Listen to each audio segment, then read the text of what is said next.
Hello friends, मैं Ashok Kumar Saini. Radiography इन हिंदी में आपका स्वागत है। रेडियोग्राफी इन हिंदी में आज का हमारा टॉपिक है सिटी प्रिंसिपल। सिटी प्रिंसिपल का ये फर्स्ट पार्ट है। इसमें मैं आपको सिटी स्कैन का बेसिक प्रिंसिपल बताऊंगा। तो चलिए चलते हैं टॉपिक की ओर। तो आज का हमारा टॉपिक है सिटी प्रिंसिपल।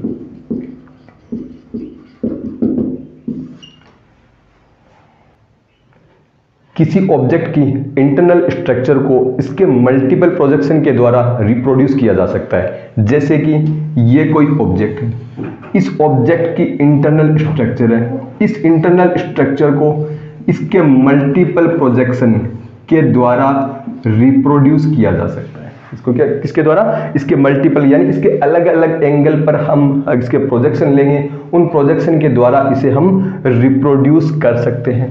ये जो मल्टीपल प्रोजेक्शन है, इन्हें लेने के लिए कुछ इंस्ट्रूमेंट होते हैं, कुछ एपरेटस होते हैं, कुछ चीजें होती हैं जिनके द्वारा हम इनको रिप्रोड्यूस कर सकते हैं। तो वो क्या क्या होती है वो भी हम देख लेते हैं। तो सबसे पहला होता है डिटेक्टर आर्क। सबसे पहला होता है डिटेक्टर आर्क। ये डिटेक्टर आर्क, जैसे ये पेशेंट लेटा हुआ है, इस पेशेंट के ऊपर एक तरफ एक्सरे ट्यूब होती है और नीचे एक डिटेक्टर आर्क होती है। इस पर डिटेक्टर एलिमेंट्स लगे होते हैं। इस पर डिटेक्टर एलिमेंट्स लगे होते हैं। जैसे ये हो गया, ये पेशेंट, जैसे ये पेशेंट है, ये एक्सरे ट्यूब है, ये डिटेक्टर आर्क है। तो इस पेशेंट की चारों तरफ ये एक्सरे ट्यूब और डिटेक्टर आर्क एक साथ ऐसे रोटेट करती है। इस डिटेक्टर आर्क में डिटेक्टर एलिमेंट होते हैं जो एक्सरे, जो ट्रांसमिटेड या अटेन्यूएटेड एक्सरे बीम होती है उसको डिटेक्ट करने का काम करते हैं। एक डिटेक्टर आर्क में 800 से 900 डिटेक्टर एलिमेंट लगे होते हैं। जो एक डिटेक्टर आर्क होती है, इस डिटेक्टर आर्क में 800 से 900 डिटेक्टर एलिमेंट, यानी सैकड़ों की संख्या में डिटेक्टर एलिमेंट इसमें लगे होते हैं। इसके अलावा ये एक्सरे ट्यूब और डिटेक्टर आर्क है, ये पेशेंट के चारों तरफ रोटेट करती है और रोटेट कर कर लगभग 1000 या इससे ज़्यादा एंगुलर मेजरमेंट्स लेती है। इससे ज़्यादा एंगुलर मेजरमेंट्स लेते हैं। ये मेजरमेंट किस चीज़ के होते हैं? एक्सरे ट्यूब से एक्सरे बीम पेशेंट से ट्रांसमिट होकर डिटेक्टर पर गिरती है। तो इसके द्वारा जो ये जो ट्रांसमिटेड बीम है, इसको ये डिटेक्टर डिटेक्ट करते हैं और एक मेजरमेंट लेते हैं। ऐसे अलग अलग एंगल पर पेशेंट के चारों तरफ घूमकर लगभग 1000 एंगुलर मोमेंट्स, एंगुलर मेजरमेंट्स इसमें लिए जाते हैं। इसके अलावा जो डिटेक्टर आर्क है, इस एक के आगे पास में दूसरी डिटेक्टर आर्क रखकर इस प्रकार से खूब सारी डिटेक्टर आर्क को भी एक दूसरे के पास रखकर खूब सारे डिटेक्टर एलिमेंट्स बनाए जाते हैं। जैसे ये पेशेंट हो गया और ये एक्सरे ट्यूब है, ये एक डिटेक्टर एलिमेंट की जो इसके ऊपर ये आर्क हो गई। अब इस डिटेक्टर एलिमेंट के एक रो और क्रिएट की जाती है, एक और क्रिएट की जाती है। इस तरह से मल्टीपल रोज डिटेक्टर की ये भी क्रिएट की जाती है, जिससे कि एक ही एक्सपोजर से खूब सारे जो एंगुलर मेजरमेंट्स है या खूब सारे जो टोमोग्राफिक सेक्शंस है उसकी स्कैनिंग की जा सके। तो यहाँ पर भी इनको भी सैकड़ों की संख्या में एक के पास एक रखकर डिटेक्टर रो तैयार किए जा सकते हैं, जो कि 1 से लेकर 320 डिटेक्टर रो तक होती हैं। जो 1 से लेकर 30 तक डिटेक्टर रो हो सकती है। जैसे ये आप इसको डायग्राम, इसको आप समझ सकते हो। जैसे ये वाला एक्सरे ट्यूब हो गई, ये एक्सरे ट्यूब है और ये एक डिटेक्टर रो है। तो ये डिटेक्टर आर्क हो गया। तो इससे क्या होगा, एक ही जो प्रोजेक्शन में एक ही जो इसमें मेजरमेंट होगा। लेकिन अगर इस तरह से 2 डिटेक्टर आर्क को पैरेलल कर दिया जाए तो इससे क्या होगा, एक साथ 2 जो अपने को ऑब्जर्वेशन मिलेंगे, 2 मेजरमेंट्स मिलेंगे। इस तरह से अगर मैं चारों अंगुलियों को ओपन कर लेता हूं तो ये क्या होंगी, 4 डिटेक्टर रोज हो गई हैं। और इन प्रत्येक रो पर डिटेक्टर एलिमेंट भी जैसे अपने अंगुलियों, जो छोटे वाली अंगुली की संख्या इनको ये बताती है। तो ये क्या हो गया, एक एक्सरे ट्यूब और डिटेक्टर रोज हो गई। तो इनके द्वारा ये मल्टीपल प्रोजेक्शन है, ये मल्टीपल प्रोजेक्शन इनके द्वारा अचीव किए जाते हैं, प्राप्त किए जाते हैं। सिटी स्कैन इमेज, प्रत्येक सिटी स्कैन की जो इमेज होती है, ये इमेज पिक्सल मैट्रिक्स की बनी होती है। ये किसकी बनी होती है? पिक्सल मैट्रिक्स की बनी होती है। जैसे ये कोई इमेज है, ये इमेज छोटे छोटे पिक्सल से बनी होती है। इसमें एक छोटे वाले जो दाना सा दिखाई दे रहा है, इसको हम क्या कहेंगे? पिक्सल कहेंगे। और ये सारे पिक्सल मिलकर पिक्सल मैट्रिक्स बनाते हैं। ये सारे पिक्सल मिलकर क्या बनाते हैं? पिक्सल मैट्रिक्स बनाते हैं। ये पिक्सल जो आपका पेशेंट या कोई एनाटॉमी है, इसका सेक्शन है, इस सेक्शन के कॉरेस्पॉन्डिंग भाग को ये पिक्सल रिप्रेजेंट करता है। और इस पिक्सल की वैल्यू क्या होती है? जो आपका टिश्यू है उस टिश्यू के संगत, जो टिश्यू होता है पिक्सल के संगत, उसके linear attenuation coefficient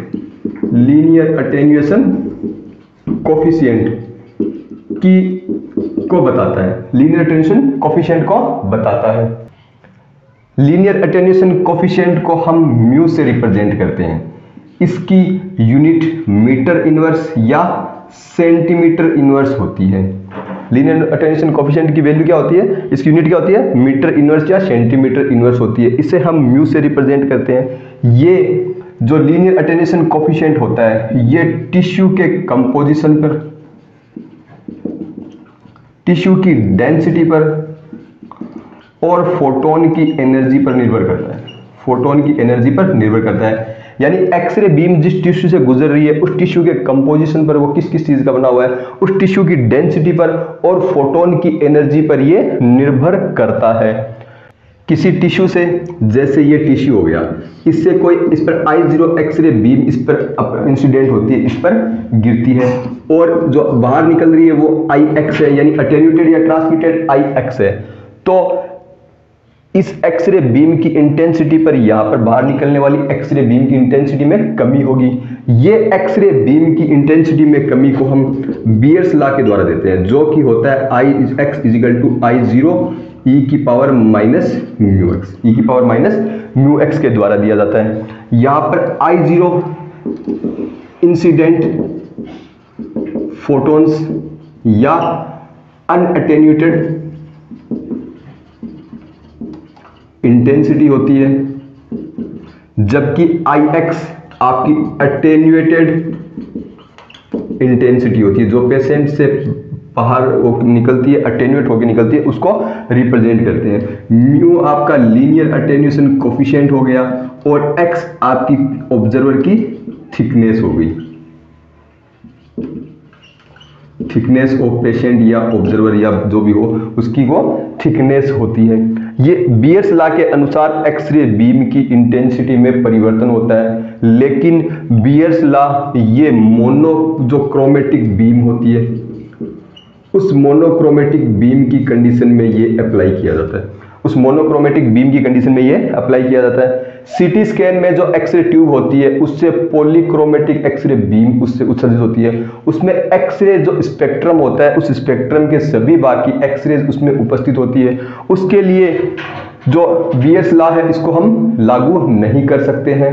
polychromatic beam की स्थिति में जो बियर्स लॉ है उस बियर्स लॉ को सभी फोटोन एनर्जी पर अलग अलग इसको अप्लाई करके इन सबको इंटीग्रेट किया जाता है, इन सबको जोड़ा जाता है। मान लो किसी एक्सरे स्पेक्ट्रम में अलग अलग एनर्जी की कई एक्सरे बीम है, तो इन अलग अलग एक्सरे बीम पर बियर्स लॉ को अप्लाई किया जाता है, उसके बाद इन सबको इंटीग्रेट किया जाता है। लेकिन सीटी रिकंस्ट्रक्शन जो टेक्निक्स होती है उसके अंदर जो बैक प्रोजेक्शन मेथोडोलॉजीज डेवलप की जाती है, उन बैक प्रोजेक्शन मेथोडोलॉजीज पर ये इसको हम अप्लाई नहीं कर सकते हैं। उसके लिए एक दूसरा व्यवहारिक समाधान निकाला जाता है, जिसमें जो एक्सरे स्पेक्ट्रम होता है उस एक्सरे स्पेक्ट्रम के सभी भागों की एक एवरेज एनर्जी को निकाला जाता है, एवरेज एनर्जी लिया जाता है, उस पर बियर्स लॉ को अप्लाई किया जाता है। लेकिन बियर्स लॉ को इस तरह से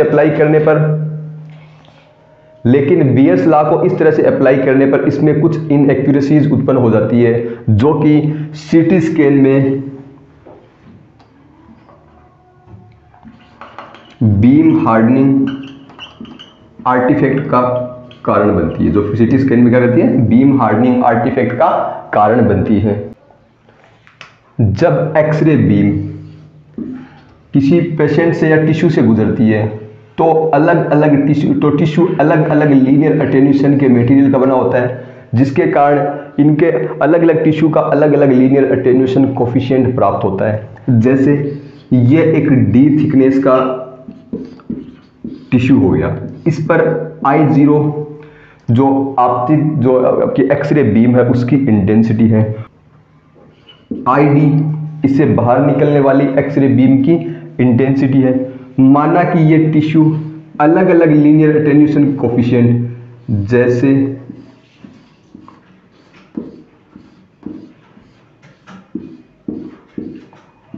μ1, μ2, μ3, μ4 के टिश्यूज से बना होता है, जिनकी थिकनेस डेल्टा x1,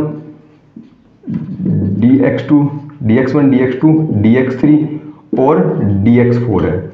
तो इनके द्वारा एक्सरे बीम की इंटेंसिटी में कमी ID = I0 e की पावर -0 से d μx dx होगी, μx dx होगी। ये एक्सरे बीम की तीव्रता में इसके द्वारा की उत्पन्न हुई कमी होगी। प्रत्येक सिटी इमेज पिक्सेल्स की बनी होती है, पिक्सल मैट्रिक्स की बनी होती है, प्रत्येक पिक्सल की मैट्रिक्स की बनी होती है और प्रत्येक पिक्सल उसके संगत वॉल्यूम एलिमेंट या वोक्सेल को बताता है, उसके संगत वॉल्यूम एलिमेंट या जिसे हम वोक्सेल कहते हैं, वोक्सेल को बताता है।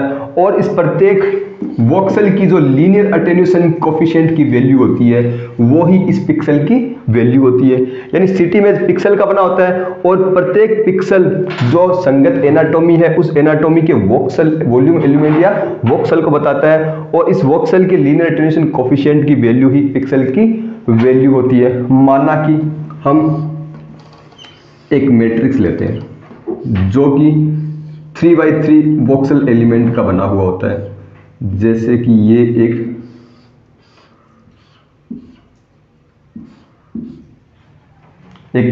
पिक्सल एलिमेंट हो गया 3x3, ये इसका μ1, μ2, μ3 हो गया।